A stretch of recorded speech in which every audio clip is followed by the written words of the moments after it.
Hello friends, അകലെ latest review. ഋതികയുടെ പുറകിന് ഓടി വന്നിട്ട് രോഹൻ കൈക്ക് പിടിക്കുന്നു. കൈ വിടറാ, നിന്റെ കർണക്കുറ്റിയൻ അടിച്ച് പൊട്ടിക്കും. നീ എന്ത് പറഞ്ഞിട്ടാടാ എന്നെ ഈ ഹോസ്പിറ്റലിൽ കൊണ്ടുവന്നത്?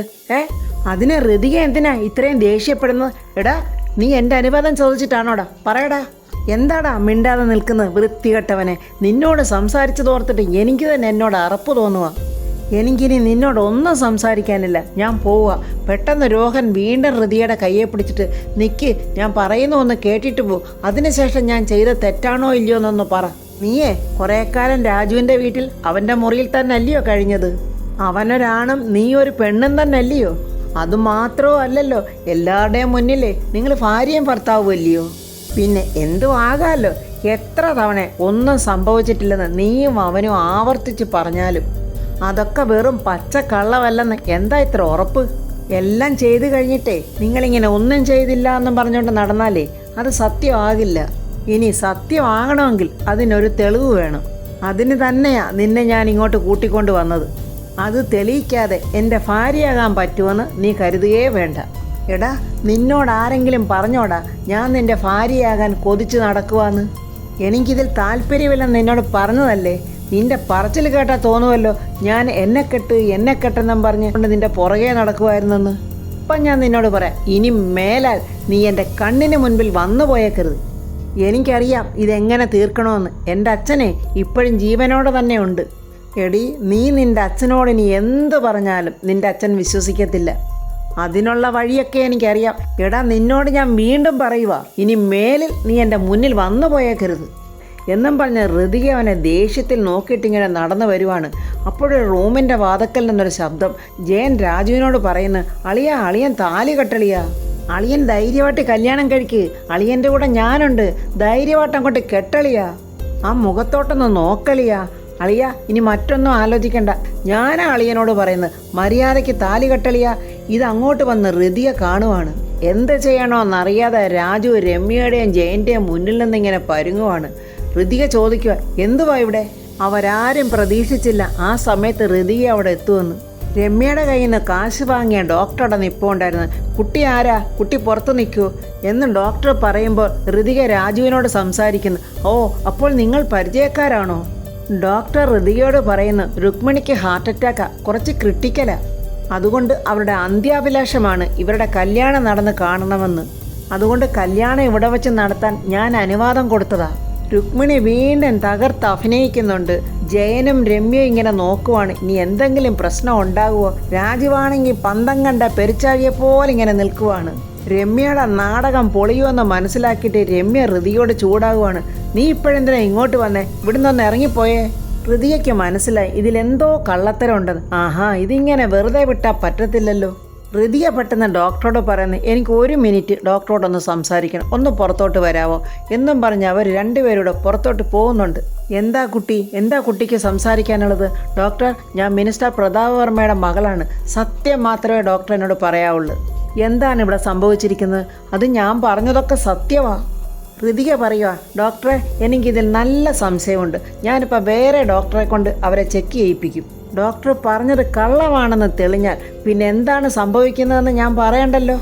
ആദ്യം ഡോക്ടറെ ജോലി പോവും, അത് കഴിഞ്ഞിട്ട് മെഡിക്കൽ എത്തിക്സ് ഇല്ലാതെ ഡ്യൂട്ടി ചെയ്തതിന് ജയിലിലും കിടക്കും. ഡോക്ടറെ കിളി പോയി ഡോക്ടർ വിറയ്ക്കാൻ തുടങ്ങി. അയ്യോ, അങ്ങനെയൊന്നും ചെയ്യല്ലേ, ആ പെണ്ണ് എന്നെ കൊണ്ട് നിർബന്ധിച്ച് ചെയ്യിപ്പിച്ചതാ, വേറെ വഴിയില്ലാതെ ഞാനങ്ങ് സമ്മതിച്ചു പോയി. ആ ചെറുക്കനും പെണ്ണും തമ്മിൽ ഇഷ്ടമാണെന്നും പെണ്ണിൻ്റെ അച്ഛൻ ഈ ബന്ധത്തിന് എതിർക്കുന്നതുകൊണ്ടാണെന്നും ഇങ്ങനൊരു വിവാഹം നടത്തുന്നതെന്നൊക്കെ അവൾ എന്നോട് പറഞ്ഞത്. സ്നേഹിക്കുന്നവരെ ഒന്നു ചേർക്കാനാണല്ലോ, ചെയ്യുന്നത് ഒരു നന്മയാണല്ലോ എന്ന് കരുതിയാ ഞാൻ കൂട്ടുനിന്നത്. എന്നാൽ അങ്ങനെയല്ല ഡോക്ടറെ. രാജുവിന് രമ്യയോട് അങ്ങനെ ഒരു താല്പര്യമേ ഇല്ല. വേണമെങ്കിൽ ഞാൻ ഡോക്ടർക്ക് ബോധ്യപ്പെടുത്തി തരാം. ഡോക്ടർ എന്നോടൊപ്പം വാ. ഋതിക ഇങ്ങോട്ട് വന്ന് ഡോക്ടറെ മുന്നിൽ വെച്ച് രാജുവിനോട് ചോദിക്കുക, രാജു രമ്യയുമായിട്ട് പ്രണയത്തിലാണോ? അയ്യോ അല്ല. രാജു അങ്ങനെ പറഞ്ഞപ്പോഴേ രുക്മിണിക്ക് യഥാർത്ഥ ഹാർട്ട് അറ്റാക്ക് വരുമെന്ന് തന്നെയാണ് തോന്നുന്നത്. എല്ലാവരും വെളറി വെളുത്തങ്ങ് നിൽക്കുവാണ്. ഡോക്ടർ ചോദിക്കുക, കുട്ടി എന്ത് പണിയാ കാണിച്ചത്? രമ്യ എന്താ വിചാരിച്ചത്? ഞാൻ കുട്ടിയുടെ കളിപ്പാവയാണെന്ന് കരുതിയോ? അവിടെ നടന്നത് എന്താണെന്നൊന്നും അറിയാതെ പൊട്ടാൻ ചന്തയ്ക്ക് പോയതുപോലെ രാജുവിനെ അങ്ങോട്ടും ഇങ്ങോട്ടും നോക്കുവാണ്. സത്യസന്ധമായ ഒരു കാര്യമാണെന്ന് വിചാരിച്ചല്ലേ ഞാനിതിനൊക്കെ കൂട്ടുനിന്നത്. ഇങ്ങനെയൊക്കെ കള്ളത്തരം കാണിച്ച് ഞങ്ങളെയൊക്കെ മോശക്കാരാക്കാനാണോ കുട്ടിയുടെ പ്ലാൻ? രമ്യയോടൊത്തുനിന്ന് നാടകം കളിച്ച് രമ്യയുടെ കയ്യിൽ നിന്ന് കുറച്ച് പണവും വാങ്ങിക്കാമെന്ന് കരുതിയ ജയന് വല്ലാത്ത ഒരു അടിയായിപ്പോയി. ജയനിങ്ങനെ വിളറുവാണ് അവിടെ നിന്നുകൊണ്ട്. ഡോക്ടർ പറയാ 10 മിനിറ്റിനകം ഡിസ്ചാർജ് ബില്ല് വരും, അത് അടച്ചിട്ടേ എളുപ്പം സ്ഥലം വിടാൻ നോക്കിക്കോണം. സകല കള്ളത്തരം പൊളിഞ്ഞെന്ന് മനസ്സിലാക്കിയിട്ട് രമ്യ പറയാ, കള്ളമാണെങ്കിൽ എന്താ, 1 ലക്ഷം രൂപയല്ലേ ഞാൻ അങ്ങോട്ട് തന്നത്. ഡോക്ടറും പഠിച്ച കള്ളി തന്നെ. അയ്യോ, നീ എപ്പോഴാടി കൊച്ചേ എൻ്റെ കാശ് തന്നത്? അടുത്ത കള്ളവും കൊണ്ട് വന്നിരിക്കുവാണല്ലോ നീ. ഇനിയിപ്പം നീ പറയുമല്ല ഈ ഹോസ്പിറ്റലിൽ നിൻ്റെതാണെന്ന്. അങ്ങനെ പറയാൻ വേണ്ടി നീ എനിക്ക് എഴുതി തന്നതാന്ന്. പണ്ടാരോ പറഞ്ഞതുപോലെ ഒറ്റാലിൽ കിടന്നതുമില്ല തെക്കൂന്ന് വന്നതുമില്ല എന്ന് പറഞ്ഞതുപോലെ കല്യാണമോട്ട് നടന്നതുമില്ല. രമ്യയുടെ കയ്യിൽ 1 ലക്ഷം രൂപ പോവുകയും ചെയ്തു. ഇനി കൂടുതൽ ഇവിടെ നിന്ന് അഭിനയിക്കാതെ കെട്ടും പാണ്ടമൊക്കെ എടുത്തോണ്ട് എളുപ്പം ഹോസ്പിറ്റലിൽ നിന്ന് ഇറങ്ങിക്കോണം എന്ന് പറഞ്ഞിട്ട് ഡോക്ടർ പൊടിയും തട്ടി അങ്ങ് പോയി. രാജു പല്ല് കടിച്ചോണ്ട് അളിയാ എന്നിങ്ങനെ ജയനെ വിളിക്കുന്നുണ്ട്. ജയനിങ്ങനെ ചമ്മി വിളറി ഇങ്ങനെ നോക്കുവാണ്. ഋതിക രമ്യയോട് പറയുക, രമ്യേ, ഒരാളെ കല്യാണം കഴിക്കാനേ ഇങ്ങനെയല്ല ചെയ്യുന്നത്. നിനക്ക് രാജുവിനെ ഇഷ്ടമാണെങ്കിലേ അത് അവൻ്റെ മനസ്സിൽ നിന്ന് ആ സ്നേഹം നേടിയെടുക്കാൻ ശ്രമിക്കുക. അല്ലാതെ സ്വന്തം അമ്മയെ വരെ ഇങ്ങനെ ഒരു കോമഡി പീസാക്കി കിടത്തിയിട്ടല്ല കല്യാണം കഴിക്കാൻ നോക്കേണ്ടത്. ഇങ്ങനെയൊക്കെ ചെയ്യുന്ന നിന്നെ രാജു എങ്ങനെ ഇഷ്ടപ്പെടും? നിനക്കറിയാവോ രമ്യേ, ഭഗവാൻ കൃഷ്ണൻ പണ്ട് പറഞ്ഞിട്ടുള്ള ഒരു കാര്യം, മാർഗമല്ല പ്രാധാന്യം ലക്ഷ്യമാണെന്ന്. ആ വാക്കുകൾ കേട്ടേ ഏത് മാർഗത്തിൽ കൂടെ പോകാമെന്ന് നീ കരുതരുത്. അങ്ങനെ പോയാലേ ഒരു പക്ഷേ നിന്നേക്കാളും ശക്തമായ എതിരാളികളുണ്ടാകും. ചിലപ്പോൾ നിന്റെ അവസാനം അവിടെ വെച്ച് തന്നെ ആയിരിക്കും. നിന്റെ ലക്ഷ്യത്തിലേക്ക് നീ നേരായ മാർഗത്തിൽ കൂടെ തന്നെ പോകും. നിനക്ക് വിധിച്ചിട്ടുള്ളതാണെങ്കിൽ അത് നിനക്ക് തന്നെ ലഭിക്കും. കട്ടിൽ കിടന്ന് അഭിനയിച്ചുകൊണ്ടിരിക്കുന്ന രുക്മിണിയെ നോക്കി ഋതിയ പറയുക, കിടന്ന് അഭിനയിച്ച് മടുത്തെങ്കിലേ ഇനി കുറച്ചു നേരം ഇരുന്നങ്ങോട്ട് അഭിനയിക്കുക. എന്നാലും നിങ്ങളുടെ കാര്യം ഒരു വലിയ കഷ്ടം തന്നെ. സ്വന്തം മകൾക്ക് ഒരു നേരായ ബുദ്ധി നിങ്ങൾക്ക് ഉപദേശിച്ചുകൂടെ? അതിന് പകരം അവൾക്ക് കൂട്ടായിട്ട് നിന്ന് നിങ്ങൾ തരികട കാണിക്കുക. നാണമില്ലേ നിങ്ങൾക്ക്?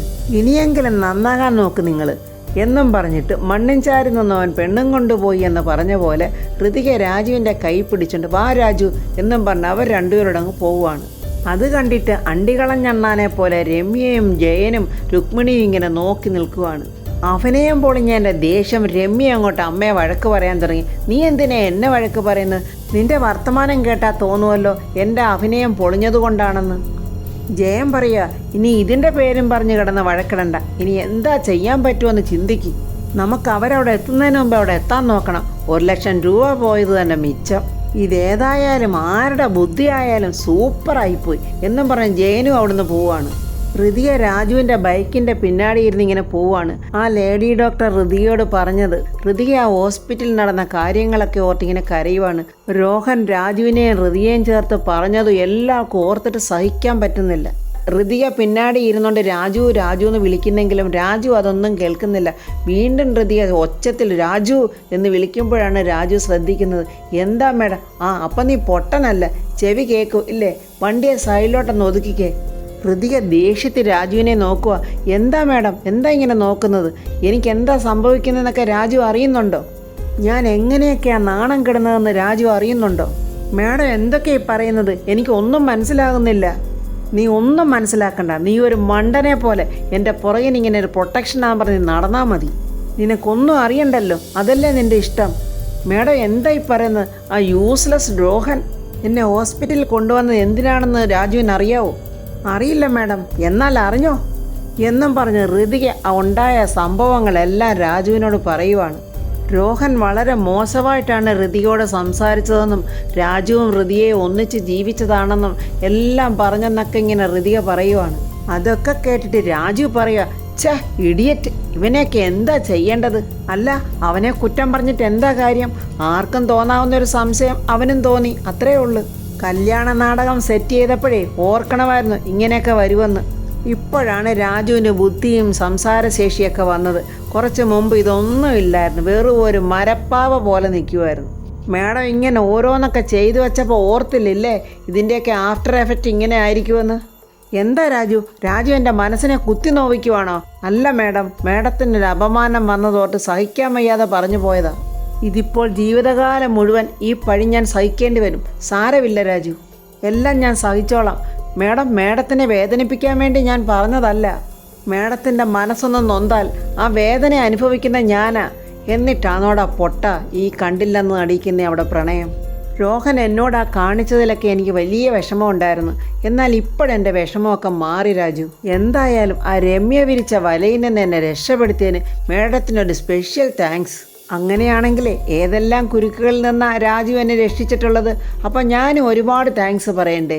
എവിടെയൊക്കെ വയ്യാവേലിയുണ്ടോ അവിടെയൊക്കെ ചെന്ന് കറക്റ്റായിട്ട് ചെന്ന് വീഴാൻ നിൽക്കുന്ന ഭവതിയല്ലേ എൻ്റെ മുന്നിൽ നിൽക്കുന്ന ഈ മേഡം. രാജുവിൻ്റെ കോമഡി കേട്ടങ്ങനെ ഹൃദയ ചിരിക്കുവാണ്. ബാ മതി, നമുക്ക് വീട്ടിൽ പോകാം. നിൽക്ക് രാജു, കുറച്ച് നേരം കൊണ്ട് ഇവിടെ നിൽക്കാം. എത്ര നേരം എനിക്ക് രാജുവിൻ്റെ കൂടെ നടന്നാലും ബോറടിക്കില്ല. രാജു പറയുക, രോഹൻ മേഡത്തിനെ എന്തിനാ ഹോസ്പിറ്റലിൽ കൊണ്ടുപോയ കാര്യം അത് വർമ്മ സാറിനോട് തൽക്കാലം പറയണ്ട. സാറിനത് വല്ലാത്ത ഷോക്കാവും. അതെന്താ രാജു, അച്ഛനോടത് പറയണ്ടേ? ഇപ്പോൾ പറയണ്ട, അതിനൊരവസരം വരും. അപ്പം നമുക്കതെടുത്ത് അവന് നേരെ പ്രയോഗിക്കാം. രാജുവിൻ്റെ വീട്ടിൽ വേണുവേട്ടൻ ഇങ്ങനെ എന്തോ ചെയ്തുകൊണ്ടിരിക്കുക. രാധമ്മ കടന്ന് വിളിച്ചു കൂവിക്കൊണ്ട് വരുന്നു. വേണുവേട്ട, നമ്മുടെ രുക്മിണി ഹോസ്പിറ്റലിലാണെന്ന്. രുക്മിണി എന്താടി ഹോസ്പിറ്റലില്ല? അതേ, രുക്മിണിക്ക് ഹാർട്ട് അറ്റാക്ക് ആണെന്ന്. അയ്യോ, എന്നിട്ട് വല്ല കുഴപ്പമുണ്ടോടി? അത് ഞാനെങ്ങനെ അറിയാനാ? നമുക്ക് എളുപ്പം ഹോസ്പിറ്റലിലോട്ട് പോകാം എന്നും പറഞ്ഞ് അവർ റെഡിയാകുവാണ്. പ്രിയ ഇതെല്ലാം അവിടെ ഒളിഞ്ഞു നോക്കിയിരുന്ന് കാണുവാണ്. പ്രിയ പറയുക, അയ്യോ ഇപ്പോൾ താലികെട്ടിൻ്റെ സമയമാണല്ലോ അവിടെ. ഇവരിപ്പോൾ അങ്ങോട്ട് ചെന്നാൽ ആകെയെല്ലാം പ്രശ്നമാവുമല്ലോ. ഇവരങ്ങോട്ട് ചെന്നാൽ ആകെ കുഴപ്പവും. എങ്ങനെങ്കിലും തടഞ്ഞേ പറ്റൂ. അങ്ങനെ നമ്മുടെ വേണുവേട്ടനെ രാധമ്മയും കൂടെ ഒരുങ്ങി വരുമ്പോൾ പ്രിയ എന്നൊരു നാടകം അങ്ങോട്ട് അഭിനയിക്കുവാണ്. അതേ, പോകണ്ട, ആ സ്ത്രീക്ക് ഹാർട്ടേ ഇല്ല. പിന്നെ എങ്ങനെ അവർക്ക് ഹാർട്ട് അറ്റാക്ക് ഉണ്ടാകുന്നത്? എന്താടി പ്രിയ നീ ഇങ്ങനെയൊക്കെ സംസാരിക്കുന്നത്? അവർ ഹോസ്പിറ്റലായതിന് അച്ഛനും അമ്മയ്ക്കും എന്താ വേണം? മോളെ, ഒന്നുമല്ലെങ്കിലും അവർ നമ്മുടെ അയൽപ്പക്കക്കാരല്ലയോ? അത് മാത്രമാണോ നമ്മൾ താമസിക്കുന്ന ഈ വീട് അവരുടേതല്ലയോ? അതിനെ ഔദാര്യത്തിനൊന്നും അല്ലല്ലോ, നമ്മൾ വാടക കൊടുത്തിട്ടല്ലേ. എന്താ പ്രിയ നീ ഇങ്ങനെ മനുഷ്യപ്പറ്റില്ലാതെ സംസാരിക്കുന്നത്? എന്ത് പറഞ്ഞാലും ഞാൻ നിങ്ങളെ വിടില്ല, പോവണ്ട എന്നൊക്കെ പറഞ്ഞ് പ്രിയ അങ്ങോട്ട് തകർത്ത് അഭിനയിക്കുവാണ്. ജയനും രമ്യയും രുക്മിണിയും കൂടി ഇങ്ങനെ കാറിൽ വരുവാണ്. ജയൻ പറയുക, ഈ ഹാർട്ട് അറ്റാക്ക് നാടകമൊക്കെ ഇങ്ങനെ 8 നില പൊട്ടുമെന്ന് ഞാൻ വിചാരിച്ചില്ല. ഓർക്കാപ്പുറത്ത് ആ പെണ്ണ് വന്ന് ചാടി ഈ നാടകം ഇങ്ങനെ പൊളിയുമെന്ന് നമ്മൾ ആരെങ്കിലും ഓർത്തോ? രുക്മിണി പറയുക, എനിക്ക് അതല്ല പേടി, ഈ നടന്ന നാടകമൊക്കെ ഇനി വർമ്മ സാർ അറിയുമോ? ആ രാജുവും ഹൃതികയും ചെന്ന് വർമ്മ സാറിനോട് പറഞ്ഞു കാണുമോ? എന്തുവായാലും രാജു ചെന്ന് പ്രിയയുടെ അച്ഛനോടും അമ്മയോടും പറയും. ഇനി ഞാൻ അവരുടെ മുഖത്ത് എങ്ങനെ നോക്കും? എൻ്റെ അമ്മായിയപ്പൻ്റെ ഒരുമാതിരി ആക്കലും കളിയാക്കലുമായിട്ടുള്ള സംസാരം, അതിന് എന്തും വേണ്ടി ഞാൻ കേൾക്കേണ്ടി വരും. രമ്യ പറയുക, ഏതായാലും ആകാശം ഇടിഞ്ഞു വീണത് വല്ല സുനാമിയും വന്നില്ല, പിന്നെന്താ? എന്ത് വന്നാലും ഇവളെൻ്റെ അളിയനെയും കൊണ്ടേ പോകത്തുള്ളൂ. ഇനി പെൺവേഷം കെട്ടിയ വല്ല കാലനോ മറ്റോ ആണോ ഇവള്?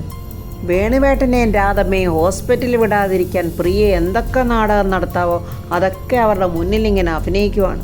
വേണുവേട്ടനൊരു സംശയം, എടി പ്രിയ നീ ഇങ്ങനൊന്നും അല്ലായിരുന്നല്ലോടി. അകലെയുള്ള ബന്ധുവിനേക്കാളും അടുത്തുള്ള ശത്രുവാണ് നമുക്ക് ഉപകരിക്കുന്നത്. അത് നീ ആദ്യം മനസ്സിലാക്കണം. അപ്പോൾ അവരുടെ വാതക്കൽ ഒരു കാർ വന്ന് നിൽക്കുന്നുണ്ട്. പ്രിയ ഓടി വന്ന് നോക്കുമ്പോൾ രമ്യയും രുക്മിണിയും ജയനെയും മാത്രമാണ് കാണുന്നത്.